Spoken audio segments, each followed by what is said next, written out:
नमस्कार दोस्तों, आज हम संविधान की जो सीरीज चल रही है उसमें आर्टिकल 2 को पढ़ेंगे। आर्टिकल 1 का वीडियो चैनल पर डला हुआ है, तो आप जाकर वहां पे देख लें। आज कॉन्स्टिट्यूशन ऑफ इंडिया आर्टिकल 2 का हम यहाँ पे अध्ययन कर रहे हैं। आज ये संविधान का भाग 1 है और संविधान के भाग 1 के अंतर्गत हम इसका अध्ययन कर रहे हैं।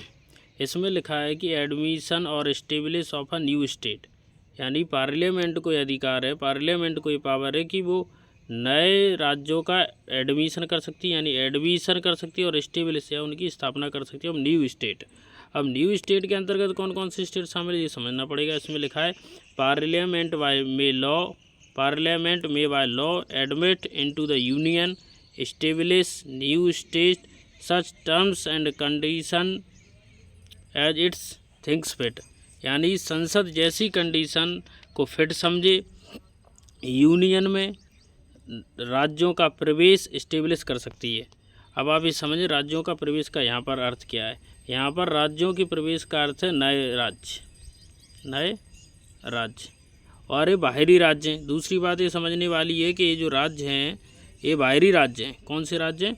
बाहरी राज्य हैं, यानी कि जो विदेशी क्षेत्र है उनके शामिल होने की यहाँ पर बात की जा रही है। विदेशी क्षेत्र का मतलब जो अभी इंडियन यूनियन का भारतीय संघ का हिस्सा नहीं है, लेकिन उन्हें भारतीय संघ में शामिल किया जाना है, तो ऐसे राज्यों को हम इसके माध्यम से शामिल करेंगे।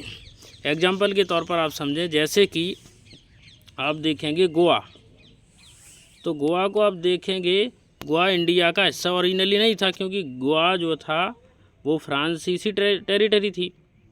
वहाँ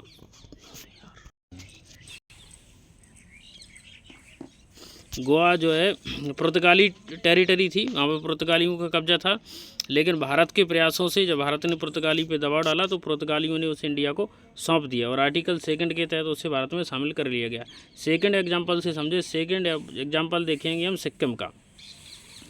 तो सिक्किम में राजाओं का शासन हुआ करता था और सिक्किम परंपरागत रूप से भारत का हिस्सा नहीं था। तो सिक्किम के अंतर्गत 1975 में सिक्किम को भारत में शामिल किया गया।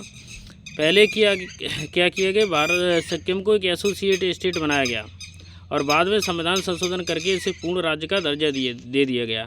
तो आप समझ गए होंगे कि आर्टिकल 2 क्या है। आर्टिकल 2 और 3 में अंतर क्या है, जिसे हम नेक्स्ट वीडियो में समझेंगे जब हम आर्टिकल 3 समझ रहे होंगे। नमस्कार।